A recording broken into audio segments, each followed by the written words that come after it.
I'm Deb Mackie, and I am a leather artist.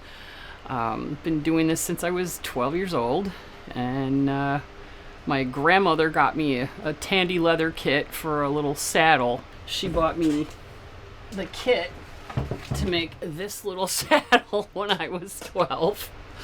That was quite an ambitious project for a 12-year-old, but I pulled it off, and it's mostly still intact. I've had to put it back together several times, but that's what got me into leatherworking, was this little saddle.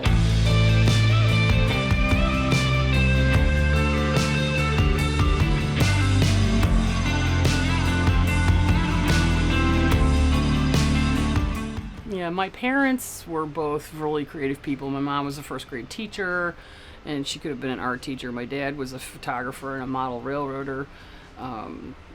But then they got that from their parents too. It's a long line of artistic folk. My husband can make anything out of metal. He's amazes me what he keeps all our farm equipment going. He's made, things that he just wanted to make them to see if he could, and he did. And somewhere, I don't think it's in this rack, but somewhere I have a couple of his custom tools that he actually made when he was a kid, out of nuts and bolts that he ground into shapes in his father's workshop. Standard leatherworking tools, you can modify them, you can grind them down, you can do things to them to make them your own. I have one of them right here that was ground down on a grinder wheel just to make it small enough so I could get into the little nooks and crannies of miniature stuff.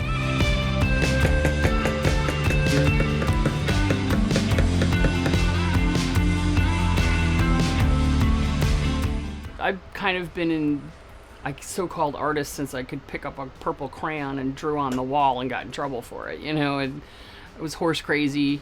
And mostly what I did in my younger years was drawing, and I did some textile stuff that's on the wall behind you. That's from a million years ago.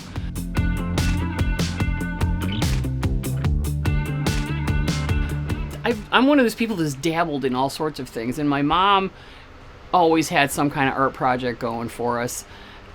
And my dad, being a photographer, he was in the service for I forget how many years in Japan, and then he was a model railroader, and learned a lot of stuff from him about making things look realistic. When I do miniature dioramas, a lot of people don't think to make things dirty, like weather it. Something that looks dirty looks a whole lot more real than if it's pristine. There's just a technique to that.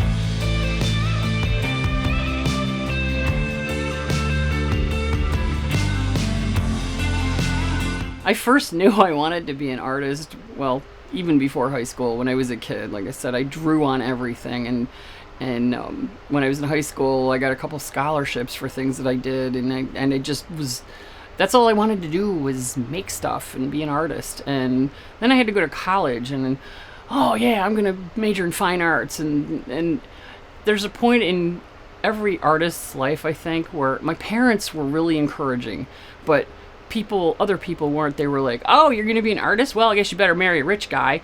Or, oh, you're gonna be an artist? I guess we'll be supporting you. Or, oh, you're gonna be an artist, but what are you gonna do for a living? And I changed my major and went into graphic design, which is a noble profession, but it wasn't really what I wanted to do. I wanted to be an artist.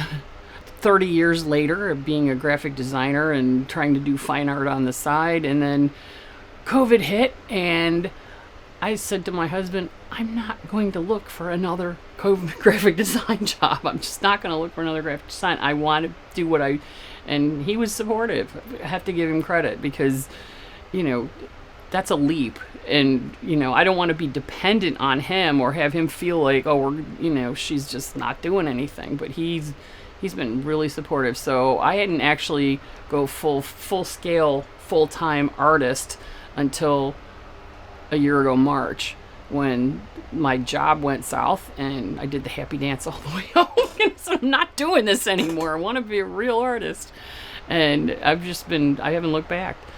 So it's been a wild ride, but I'm getting to the point now where it's like I can't keep stuff in stock because it sells as fast as I make it. So that's really a good problem to have.